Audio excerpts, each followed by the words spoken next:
Bonjour Georgette. Bonjour. Alors bienvenue sur la quotidienne Délé. Bonjour, Donc, enchantée. je m'intéresse un petit peu donc, au quotidien des artistes. Oui. Donc aujourd'hui je vais un petit peu vous interviewer sur votre quotidien à la fois personnel et professionnel. Voilà. Très bien. Donc on va commencer un petit peu par votre promo. Voilà, sur votre métier. Est-ce que vous pourriez me dire un petit peu ce que vous apporte de travailler avec votre famille? Pour moi, c'est très important parce que ça fait une équipe que j'ai jamais eue dans ma vie. Voilà. D'accord. Alors, donc, pour moi, c'est très important. Ok. C'est la première fois. C'est la première fois? Oui. Oui. Et justement, par rapport aux autres au passé, qu'est-ce que ça vous apporte de plus? Eh bien, c'est-à-dire qu'ils me connaissent vraiment, ils savent ce que j'aime. Et je sais pas, c'est plus intense, quoi. Par exemple, si quelque chose ne me convient pas, ils vont tout de suite dire ça, faut enlever. Voilà. Et vous prenez en compte leur avis? Oui, sauf quand ça ne me convient pas, je dis non, là on va remettre. Mais on me dit, bon, il y a eu des petits problèmes quand même avec mon mari, il me disait, bon, tu vas faire ça, je disais non, je ne le sens pas, tout ça. Bon, alors ça a été un peu difficile, mais on a eu un bon résultat, quoi. Voilà. D'accord. Est-ce que vous pouvez me dire comment vous avez sélectionné ces 22 titres de légende? Toute seule chez moi, toute seule chez moi, en écoutant des disques, des disques de variété. J'en avais davantage, hein. J'en avais 3 fois plus que ça. Mais il fallait faire un choix, absolument. Alors, il y en a que j'aurais pas voulu, il y en a, mais on me disait, oui, mais là, il n'y a pas le mot Paris, donc il ne faut pas la mettre. Alors, je disais, oh là là, parce qu'il n'y a pas Paris. Mais même si il n'y a pas le mot Paris, c'est pas grave, c'est quand même le mot Paris, quoi. Non, non, il faut quand même qu'il y ait le mot Paris. Ça. Alors, il y en a quand même qui n'y a pas le mot Paris. Je crois, je pense, je ne l'ai pas dans la tête, mais il y en a quand même. Que j'ai quand même imposé, tel que. Eh bien, la chanson Maki, là, qui est une chanson de film, qui s'appelle, comment je vais dire, l'opéra de Katsu. Voilà. Donc, ça ne parle pas de Paris. Là. Tout à fait. D'accord. Est-ce que parmi ces chansons, il y en a une que vous préférez? Oui. Laquelle? On veut tout savoir. Eh bien, vous allez savoir, la Bohème. D'accord. Pourquoi?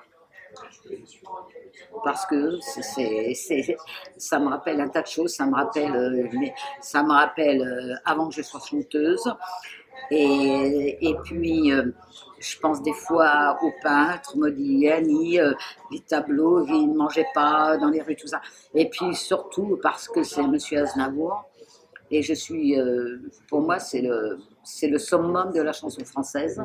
En plus il est jazzman. Et puis, j'ai fait un 33 tours de lui il y a quelques années. Je n'ai chanté que des titres de Monsieur Aznavour. Et je suis très friande de Charles Aznavour parce que c'est un grand, grand professionnel qui a toujours su, qui a monté les échelons difficilement au départ, qui est arrivé tout en haut de l'affiche.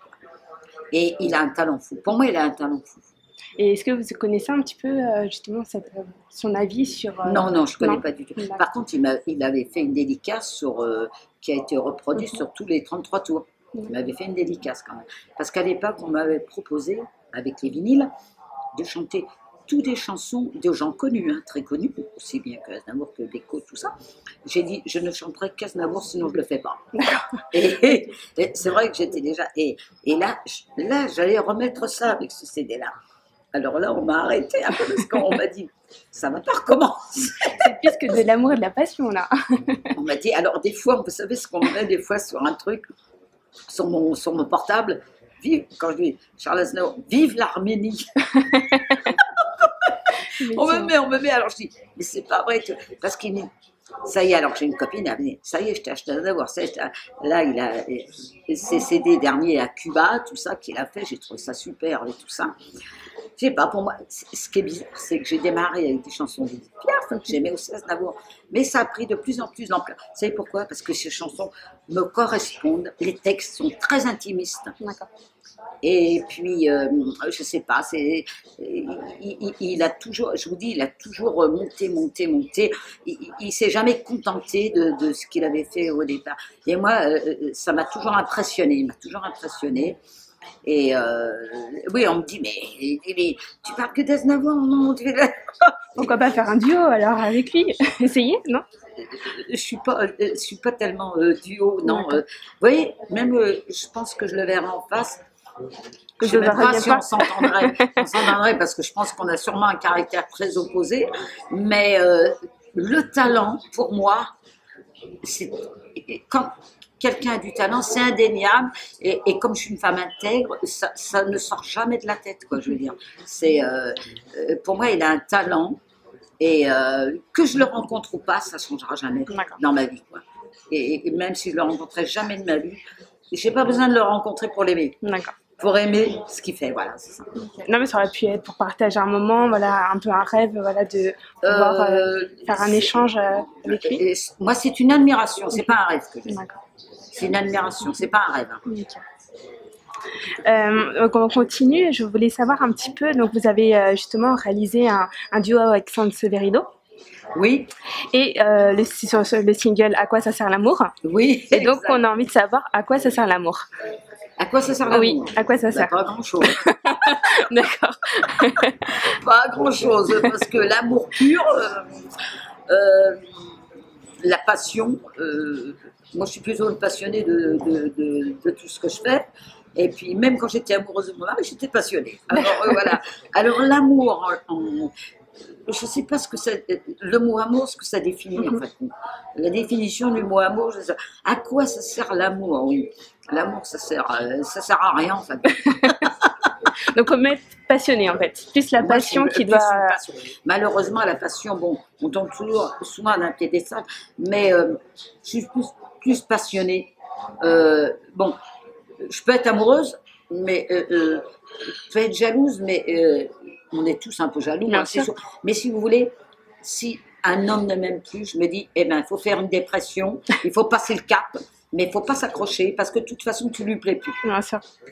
Non, mais c'est vrai ça. Non, mais moi, bon, c'est ma conception. Hein. Elle est peut-être pas bonne, mais je me dis, de vouloir absolument quelqu'un, je suis pas possessive.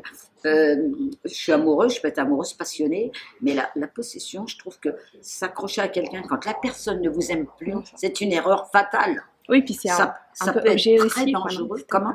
C'est aussi le côté objet aussi, possession d'un objet, possession Oui, de parce quelque que chose. à ce moment-là, je trouve qu'il n'y a plus d'amour.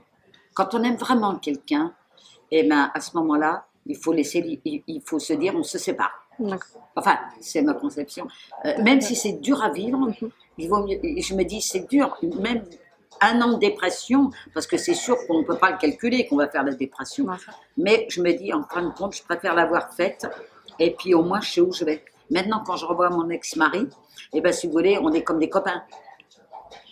Oui, vous avez avancé par rapport à votre relation, vous avez changé votre relation par rapport à. C'est-à-dire que, bon, et puis généralement, on ne tombe jamais amoureux au même moment, j'ai remarqué. C'est vrai. Et souvent, c'est comme ça. Au départ, c'est l'un qui aime l'autre, c'est jamais en même temps, quoi, je veux dire. Et puis, je sais pas, l'amour, je sais pas vraiment ce que c'est défini. L'amour de son prochain, j'y crois plus. D'accord. L'amour des gens, l'amour, aimer un enfant ou aimer, je sais pas, des gens malheureux, des choses comme ça, c'est plus profond que, en fait, comme vous dites, c'est plus la possession. Quoi. D'accord. On va continuer, donc je voulais savoir par rapport à Sanseverino, comment s'est faite cette rencontre? Tout à fait par hasard, c'est-à-dire qu'il a été contacté par mon producteur qui est mon fils, D'accord. et il a accepté de faire un duo avec moi, donc c'est un grand honneur, parce qu'on ne se connaissait pas du tout, et puis ça a collé tout de suite. Et puis en plus, c'est un homme qui est nature, je ne vais pas dire que c'est pas costume cravate, mais je veux dire, c'est un homme, disons que c'est une image, parce que bon, on dit... ah oui, bon, il est bien habillé, machin et tout. Bon, pour moi, c'est un mec un peu qui vient comme moi, un peu de la rue, quoi, je veux dire. Et bon, ça a collé. Et puis en plus, au départ, ça a été difficile parce que ça allait rapidos, j'avais du mal à suivre. C'est normal parce que c'est lui qui dirigeait la chanson, ce qui est logique. C'est lui qui a entraîné la chanson, c'est pas moi. Hein. Moi, j'ai fait que les répliques. Mais à la base, moi je trouve qu'elle lui revient cette chanson. Pour moi, elle revient à Sanseverino. C'est à lui qu'elle revient cette chanson. C'est lui qui l'a créée de cette façon. Voilà. Est-ce que vous auriez, quel regard portez-vous sur la nouvelle génération musicale? Là, c'est une colle parce que je suis plus cinéma que variété. Je regarde pas les variétés. Je ne vais pas vous mentir, je regarde jamais les variétés. Ou alors, je vais regarder si c'est sur un seul chanteur. Mais s'il y en a 36 derrière, ça ne me passionne pas. Il faut que ça soit déjà un chanteur qui me... Par exemple, j'ai une amie, elle me dit, tiens, t'as Aznavour qui va passer. Je dis, oui, mais il est tout seul ou pas? S'il y a des gens autour, ça ne me fait plus rien. Les petits parasites. Parce qu'entre-temps, il y a l'interview, il y a la chanson, il y a le machin. Donc, pour moi, ce n'est pas le contexte de la scène. D'accord. Par exemple, je me suis acheté des DVD où il est tout seul sur scène, il y a le public et tout. Alors là, je suis imprégnée, je suis complètement imprégnée de ce qu'il fait, vous voyez ce que je veux dire. Mais c'est pas pareil comme s'il est dans un canapé ou dans un fauteuil interviewé et tout ça. Et au niveau des musiques de maintenant, si, il y en a que j'aime, parce que moi je découvre des choses. Je ne vais pas dire vraiment des trucs de télévision. Hein. J'écoute par exemple, vous allez me dire c'est du jazz encore, mais j'écoute, bon, TSF Jazz, bon, des fois je voudrais marquer les noms, et puis bon, ils disent pas les noms, tout ça. Je suis pas très radio, pour la bonne raison, c'est toujours coupé, il y a toujours quelqu'un qui parle dessus, alors ça m'énerve. Et par contre, des fois, j'écoute des chansons, pas spécialement à la radio, à la télé aussi, mais pas dans les stars ou des choses comme ça, vous voyez, les chansons stars. C'est en dehors, tout d'un coup, il y a un mec qui va sortir, je ne sais pas pourquoi, et il n'est pas connu du tout en France, alors je vais le commander à la FNAC, et je l'ai. Et c'est comme ça que je découvre des fois des gens. Mais pas des chanteurs qui sont vraiment connus ici, quoi. Okay. Est-ce que vous auriez des conseils à donner à ceux qui veulent se lancer dans la musique? Ou pas, pour donner des conseils. Non, mais si vous avez des petites astuces ou des petites choses. Moi, je dis surtout, il ne faut pas se faire d'illusions, il faut être très lucide. Surtout lucide, ne pas perdre la lucidité de la vie, parce que si on la perd, il y a des gens qui sont trop fragiles. Il faut être très très costaud, il faut avoir un caractère en béton. D'accord. À mon avis, il faut avoir un caractère en béton. Si on ne l'a pas, c'est sûr. Alors, bien sûr, on peut monter tout ça. Mais si on se base uniquement l'avenir là-dessus, c'est hyper dangereux. Je crois qu'il faut, ou alors, je vous dis, un caractère en béton. On continue donc plutôt sur votre quotidien personnel. Je voulais savoir, est-ce que quelle catégorie de parisienne vous pourriez être? Est-ce que vous êtes plutôt de cœur, de passage, ou vous êtes pas du tout parisienne? Expliquez-moi, excusez-moi. Est-ce que justement, comme vous parlez de Paris Jazz, voilà, votre album est un petit peu centré sur Paris, pour vous, quelle parisienne êtes-vous? Question piège. Je suis une petite parisienne parce que je suis née dans le 20e arrondissement, je suis née carrément dans le 20e, je suis vraiment parisienne. Je dois avoir l'accent parisien parce qu'on me dit tu parles vraiment titi parisien, tout ça. Tout à fait. Mais j'ai pas l'esprit parisien tellement, j'ai l'esprit plutôt américain. Et je ne veux pas aller là-bas à cause de l'avion, parce que j'ai eu plusieurs propositions. Un bateau alors, il faut essayer. J'aime que la terre ferme. Et puis en plus, je ne parle pas l'anglais. Par contre, ce que j'ai peur aussi, c'est dépayser, me dépayser, changer de... J'aime bien toujours au même endroit, toujours... J'ai des amis qui me disent, bah, tu viens à Nice, tu vas là-bas. Ah non, alors si j'ai pas d'argent, je ne peux pas y aller parce que je ne suis pas libre. En fait, compte, je ne suis pas une femme très agréable, quelque part, parce que j'aime pas grand-chose, en fait. J'aime lire, j'aime regarder des DVD, j'aime faire des classements, j'aime ranger des paperasses, des machins comme ça. Je suis assez très casanière. C'est un gros défaut dans ce métier. Parce qu'il y a des sorties, j'aime pas les restaurants. Ah mince, c'était ma prochaine question, je voulais savoir quel était votre restaurant préféré. Eh ben, je vais vous le dire. D'accord. Vous allez tomber des nues, sûrement. Chez vous. Ça va, vous êtes assis. Allez-y. Tenez-vous. La courte paille. Pourquoi pas, c'est un restaurant comme un autre. C'est mon restaurant préféré depuis que j'ai démarré le métier. Oui, vous êtes contente de savoir. J'ai connu les premières. Les toutes premières. qui n'existe plus d'ailleurs. Ouais. Enfin, qui existe, même modernisé sûrement. Mais dommage, j'ai pas gardé les petits. Et parce que comme je ne suis pas une femme, je vais dire, j'aime les choses très simples. Alors, quand j'ai connu ça, les grillades, les machins, tout ça, et qu'on faisait ça devant, donc ça m'a jamais lâché. Alors, moi, je suis très, je vais vous dire, très courte paille et Novotel. D'accord. Le message est passé là. Aussitôt qu'on voulait m'emmener, on avait le Michelin à l'époque. Oui, tout à fait. Parce Oui, bien sûr. Eh ben, on allait dans les grands restaurants, il y avait des nappes blanches et tout. Ça me plaisait pas du tout. C'est-à-dire, alors j'ai découvert, je dis c'est beau et tout. Mais alors il y avait des plats avec des sauces préparées. J'aime pas les sauces, tout ça, j'aime pas. J'aime bien les trucs. Alors je ne pouvais pas me faire un poisson cuit à l'eau, parce que la vapeur à l'époque, ça n'existait pas. Ben, vous le mettez dans une casserole avec de l'eau et vous le sortez, le mettez dans l'assiette sans rien dedans et tout, sans rien. Et c'est ça. Je crois que j'ai mangé des tétis très tôt, quoi, en fin de compte. Mais pas pour maigrir, par goût. Hein. J'ai toujours été comme ça. D'accord. Même quand j'étais jeune. Donc, si par exemple vous deviez flâner dans Paris, est-ce que vous iriez à pied, en métro, en bus, en taxi voilà. Ben maintenant, si je flânais dans Paris, je n'habite pas Paris, j'habite Créteil. D'accord. Et ben, par exemple, à Créteil, à Créteil, j'ai que le centre commercial. Créteil Soleil, voilà. D'accord. Et ben, j'aime bien faire du shopping, mais je n'ai pas les moyens. Mais moi, ma passion, c'est le shopping. D'accord. Ah, voilà. On va être copines là. Ah, moi, j'adore le shopping. Par contre, j'ai un seul défaut. Quand j'achète un truc, je l'achète en double. Alors, le problème, mais pas spécialement marque, mais j'adore les sacs. Alors bon, là, je peux jamais changer parce que j'ai des problèmes terribles à la maison. Mais je suis toujours attirée par les accessoires. Ah, bah justement, quel est votre accessoire dont vous quittez jamais, lequel vous ne pouvez pas sortir j'en ai plein chez moi, mais là je peux pas les mettre parce que je prends toujours ça, un vieux machin là, parce que mais si vous voulez, moi mes accessoires préférés ce sont les sacs. D'accord. Surtout que je vois des sacs, mais pas spécialement des marques. Mais surtout que je vois des sacs qui sortent de l'ordinaire, choses comme ça me plaît. Alors des fois j'achète en double, des fois on me dit mais qu'est-ce que tu fais avec tous ces sacs? Je dis oui, mais je suis passionnée par les sacs. Je sais pas, ça m'est venu d'un coup comme ça.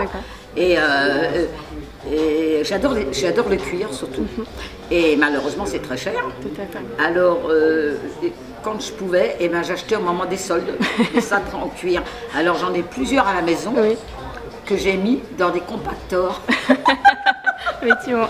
Et je suis une dingue des sacs. Encore, alors qui coûte 2 €, ou qui coûte 5 €, ou qui coûte 20 €. Peu importe, c'est un sac. Ah mais et je flash toujours sur les sacs. Hop, je regarde et tout ça. Par contre, je vais jamais dans les parfumeries. D'accord. Ça m'est jamais venu à l'idée, même quand je travaillais énormément. Par contre, quand je travaillais, bon, j'avais pas le temps parce que je travaillais 5 ans d'affilée quand même.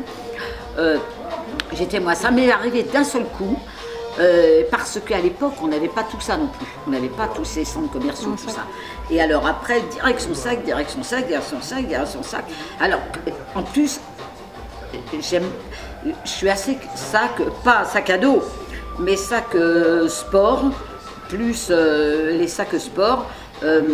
Ou alors des sacs très habillés, mais pas les petits sacs rikiki comme ça, je veux dire, pour les petites soirées, vous voyez, où on met un rouge à lèvres dedans, ça ne m'intéresse pas.